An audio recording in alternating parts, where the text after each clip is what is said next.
Hello students, last લેક્ચરમાં આપણે જોયું વનસ્પતિ સંવર્ધન અને સંવર્ધિત જાતિ મેળવવા માટેના વિવિધ તબક્કાઓ, જેમાં સમાવેશ થતો હતો ભિન્નતાનું એકત્રીકરણ, મૂલ્યાંકન અને પિતૃઓની પસંદગી.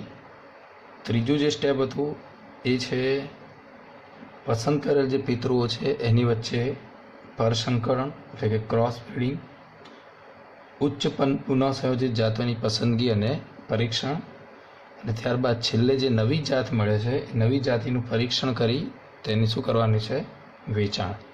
તો આ દરેકે દરેક સ્ટેપ આપણે ગઈકાલે ચર્ચા કર્યા. આજે જોઈએ કે જે કૃષિજન્ય જે જાતિ છે, કૃષિજન્ય જે જાતિ છે કેટલીક, એમાં ઘઉં, ચોખા, શેરડી અને જુવાર એ વગેરેની ચર્ચા કરીએ. તો ભારતમાં કૃષિનું મહત્ત્વ શું છે પહેલાં તો એ જોઈએ. તો આપણને ખબર છે કે ભારત કેવો દેશ છે, કૃષિ પ્રધાન દેશ છે.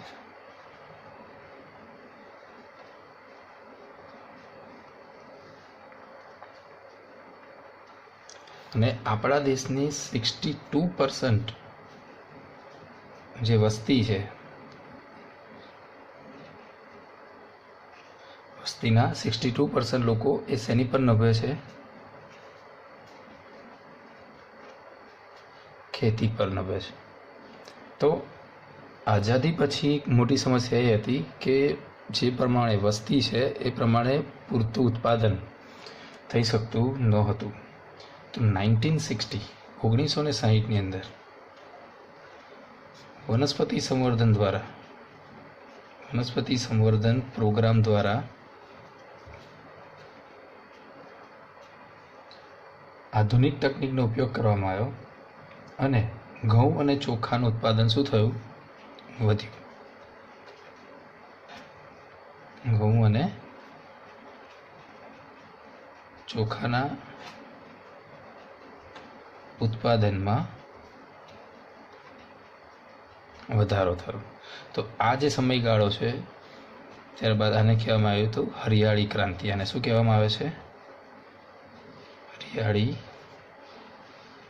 ક્રાંતિ, ગ્રીન રિવોલ્યુશન કહેવાય. શું કહેવાય છે ને, ગ્રીન રિવોલ્યુશન, રાઈટ. તો આવી જ કેટલીક જાતિઓની આપણે ચર્ચા કરીએ. એમાં પહેલી છે ઘઉં અને ચોખા.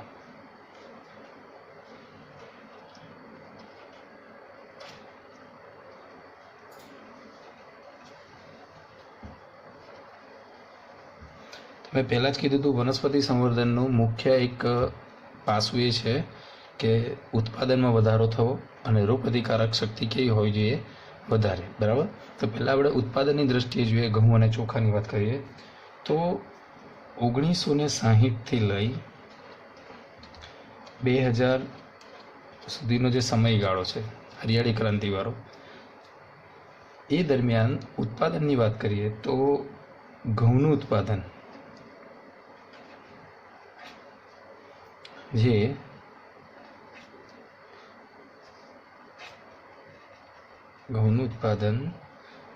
શરૂઆતમાં કેટલું હતું તો 11 મિલિયન ટન.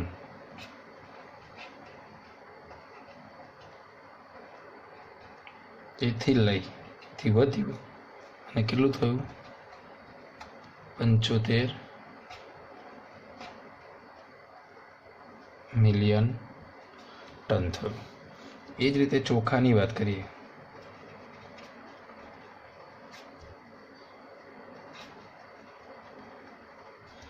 તો ચોખાનું ઉત્પાદન 35 મિલિયન ટન હતું, 35 મિલિયન ટન. અહીંથી લઈ અને એ થયું 89.5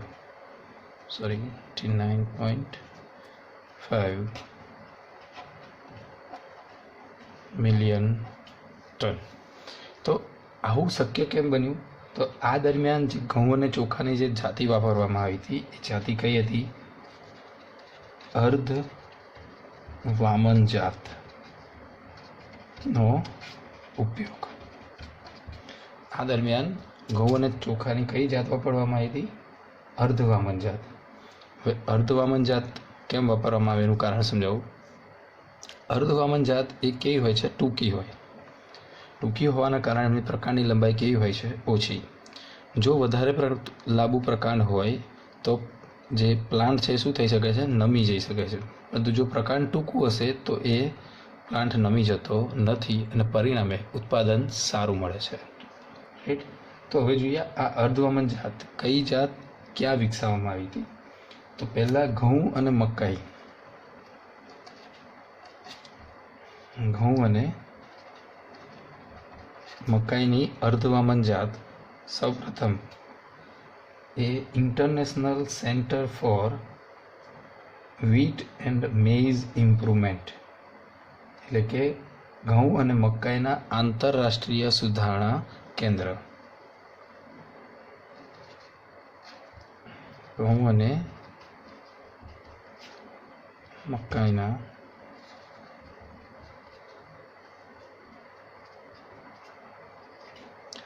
આંતરરાષ્ટ્રીય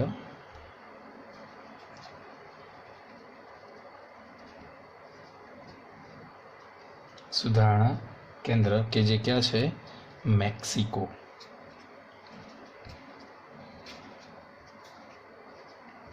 અહીં આગળ સૌપ્રથમ ઘઉં અને મકાઈની અર્ધવામન જાત વિકસાવવામાં આવી હતી અને એના માટે જે નોબેલ પારિતોષિક વિજેતા છે એમનું નામ છે નોર્મન ઈ બોરલોગે.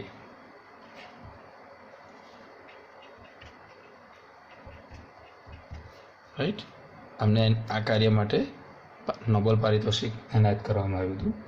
તો સૌપ્રથમ ઘઉં અને મકાઈની અર્ધવામન જાત એ મેક્સિકોની અંદર ઘઉં અને મકાઈની જે આંતરરાષ્ટ્રીય સુધારણા કેન્દ્ર છે એમાં નોર્મન ઈ બોરલેગે દ્વારા શું કરવામાં આવી હતી? વિકસાવવામાં આવી હતી. ત્યારબાદ 1963ની અંદર ભારતની અંદર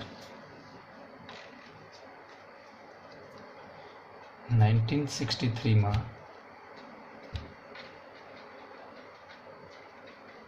ભારતમાં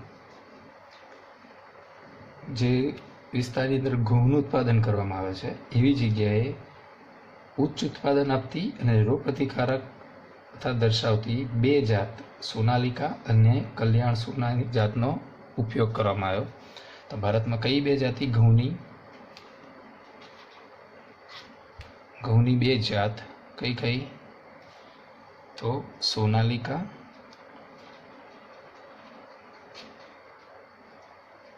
અને બીજી છે કલ્યાણ સોના. આ બંનેની કેરેક્ટરિસ્ટિક શું હતી? તો ઉચ્ચ ઉત્પાદકતા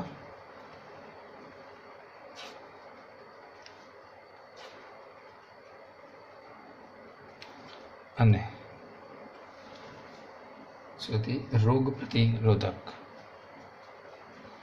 રોગ પ્રતિરોધકતા. રાઈટ. જેના કારણે ઉત્પાદન શું થયું? વધ્યું. એ જ રીતે ચોખાની વાત કરીએ તો ચોખાની અર્ધવામન જાત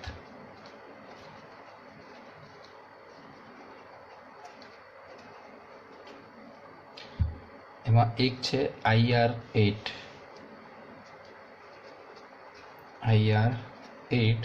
જેને તૈયાર કરવામાં આવી હતી ઇન્ટરનેશનલ રાઈસ રિસર્ચ ઇન્સ્ટિટ્યૂટ, જે ક્યાં છે? ફિલિપાઇન્સ ખાતે છે. Right. International rice research institute અહીંયા આગળ તૈયાર કરવામાં આવેલી જે અર્ધવામન જાત છે એને શું કીધું? IR8. અને બીજી છે તાઇચંગ નેટિવ.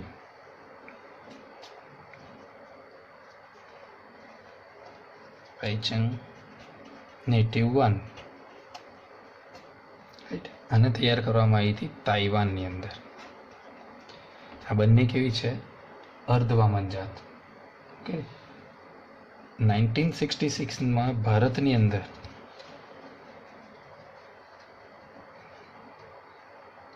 વધુ સારું ઉત્પાદન આપતી ચોખાની બે જાત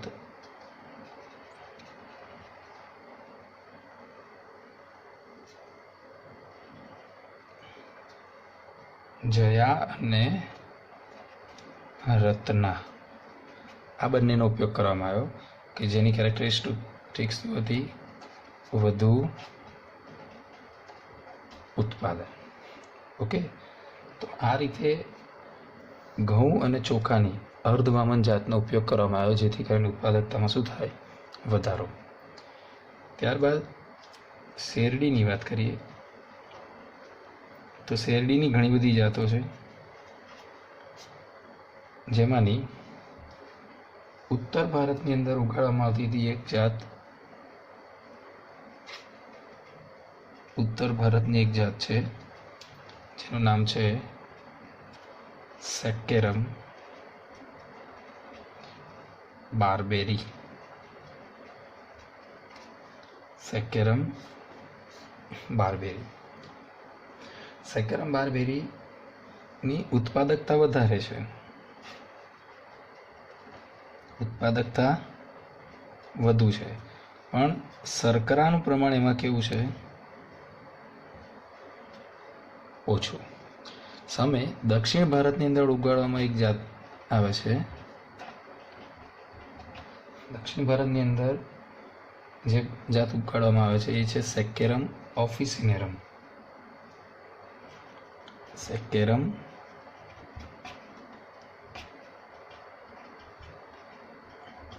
ઓફિસિનેરમ. ઓકે, પણ આનું જે પ્રકાંડ છે એ કેવું હોય છે? જાડું, અને શર્કરાની માત્રા જે છે કેવી છે? વધારે.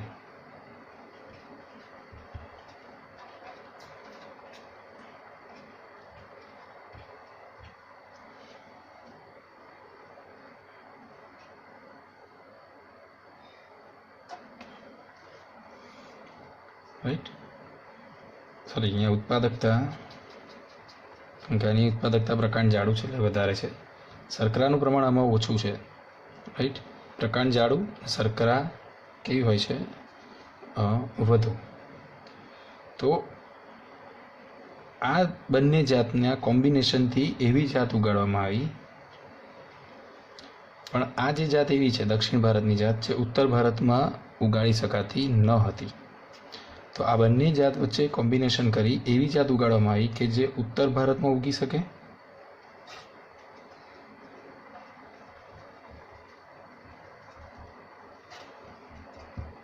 બીજું, ઉત્પાદકતા કેવી હોય?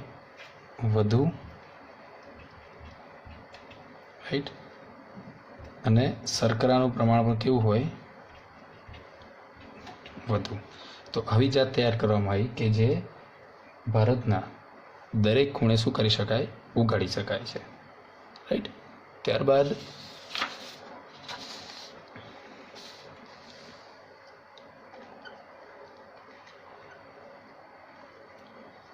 અન્ય એક જાત જે છે બાજરી, જુવાર અને મકાઈ. બાજરી, જુવાર અને મકાઈની સંકર જાતો ઉગાડવામાં આવી. આ જાત ઉત્પાદકતા તો વધુ દર્શાવે છે, આની જે સંકર જાતો છે એની ઉત્પાદકતા કેવી હોય છે? વધારે.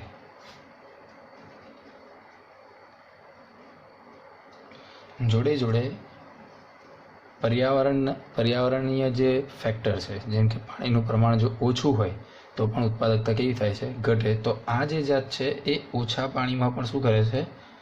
સર્વાઈવ કરે છે. એટલે કે પાણીની ખેંચ સામે આ પ્રતિરોધક જાતિ છે.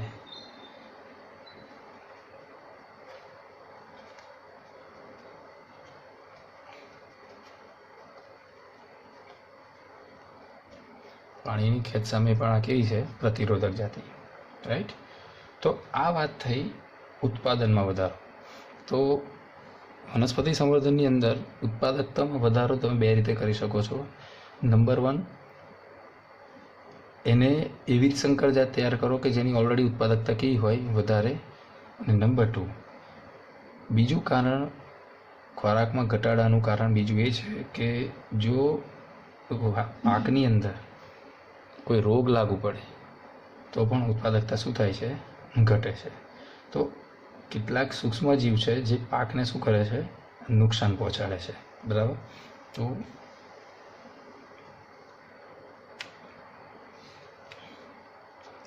કેટલાક બેક્ટેરિયા,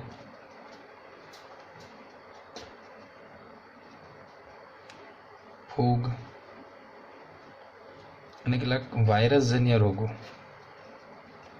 રાઈટ, આ પાકને શું કરે છે, નુકસાન પહોંચાડે.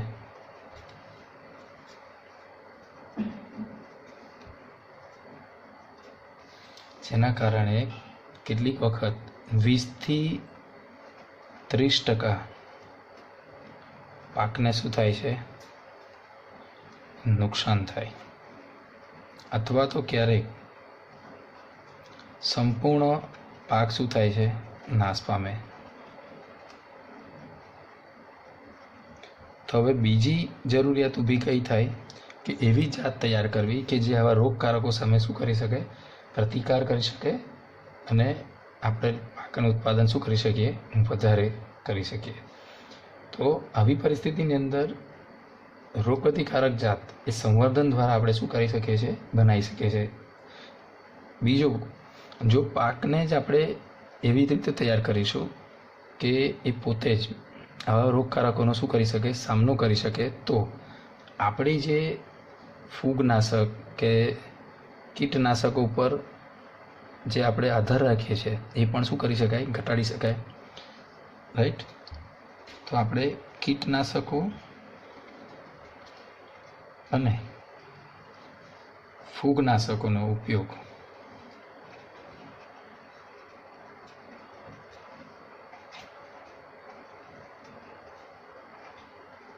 ઘટે, જેથી કરીને આર્થિક રીતે પણ લાભ થાય, જોડે જોડે પર્યાવરણ અને મનુષ્યની જે હેલ્થ છે એને પણ નુકસાન થતું શું થાય, અટકાઈ શકે છે.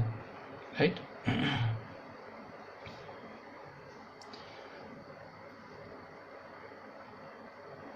હવે સંવર્ધિત જાત તમે બનાવો જે રોગ સામે રક્ષણ આપી શકે, તો એ પહેલાં જે તે રોગકારક છે, રાઈટ, એના વિશે પણ જાણકારી હોવી જોઈએ. જેમ કે હું વાત કરું તો ફૂગ દ્વારા જે રોગ ફેલાય છે એને ગેરુ તરીકે ઓળખવામાં આવે છે.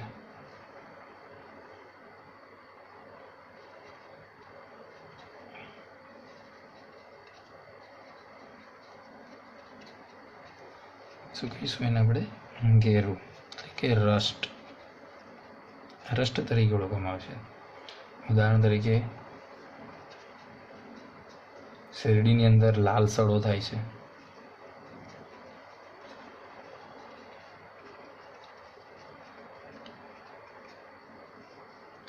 પછી બટાકાનો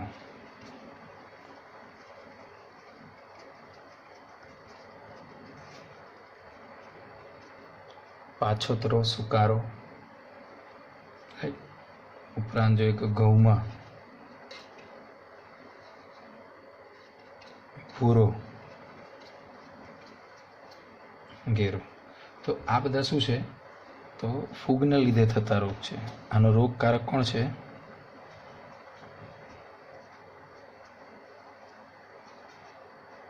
ફૂગ છે. એ જ રીતે ક્રુસિફર, એટલે જે ક્રુસિફેરી જે વનસ્પતિ છે જેમાં રાઈ ને બધી આવે, મૂળો છે ને બધી, તો એમાં ક્રુસિફરની અંદર કાળો ગેરુ,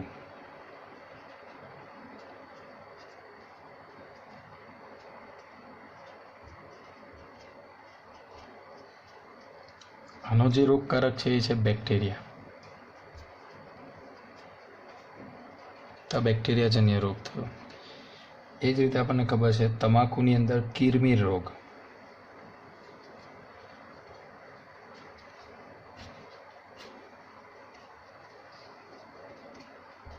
તમાકુનો કિરમીર રોગ અને સલગસનો કિરમીર રોગ. રાઈટ. તો આ બંને માટેનું જે રોગકારક છે કોણ છે, વાયરસ. આ વાયરસજન્ય રોગ છે. ઓકે. તો જો આપણે એવી વનસ્પતિ ઉત્પાદન કરીએ કે જે પોતે જ આવા રોગકારકોનો શું કરી શકે, સામનો કરી શકે, તો આપણે આ કીટનાશકો અને ફૂગનાશકોનો ઉપયોગ ઘટાડી શકીએ છીએ. એની ઉપર આપણે જે આધારિત છે એ ઘટી જાય, રાઈટ. અને આપણને આવા બધા રોગોથી શું મળી શકે, રક્ષણ મળી શકે અને ઉત્પાદન શું થઈ શકે, વધી શકે છે. તો આજના લેક્ચરમાં આપણે જોયું કે ઘઉં અને ચોખાની અર્ધવામન જાતિ કઈ રીતે ઉત્પાદનમાં વધારો કરી શકે છે અને એ કઈ કઈ છે. ઘઉંની જાતની વાત કરી તો એમાં સોનાલિકા અને કલ્યાણ સોનાનો સમાવેશ થાય છે. ત્યારબાદ ચોખાની અર્ધવામન જાતમાં ભારત IR8 અને થાઈચંગ નેટિવ 1, એ જ રીતે જયા અને રત્ના. ત્યારબાદ આપણે વાત કરી કે શેરડીની અંદર ઉત્તર ભારતની અંદર જે જાતિ છે એ છે સેક્કેરમ બાર્બેરી, કે જેમાં શર્કરાનું પ્રમાણ કેવું હતું, ઓછું. જ્યારે દક્ષિણ ભારતમાં ઉગાડાતી જે જાત છે એમાં શર્કરાનું પ્રમાણ વધારે હતું અને પ્રકાંડ વધુ જાડું હતું, એટલે કે ઉત્પાદકતા વધારે હતી. તો પણ એ જાત જે છે એ ઉત્તર ભારતમાં ઉગાડી શકાતી ન હતી. તો બંનેના કોમ્બિનેશનથી એવી જાત બનાવવામાં આવી કે જે ઉત્તર ભારતમાં ઉગાડી શકાય, પ્લસ એનું ઉત્પાદકતા અને શર્કરાનું પ્રમાણ કેવું હોય, વધારે, રાઈટ. ત્યારબાદ આપણે જોયું કેટલાક રોગકારકો અને એના દ્વારા થતા કેટલાક સામાન્ય રોગો. હવે પછીના લેક્ચરમાં આપણે રોગ પ્રતિરોધકતા માટેની જે પદ્ધતિ છે અને એની કેટલીક જાતિઓ વિશે ચર્ચા કરીશું. ધન્યવાદ.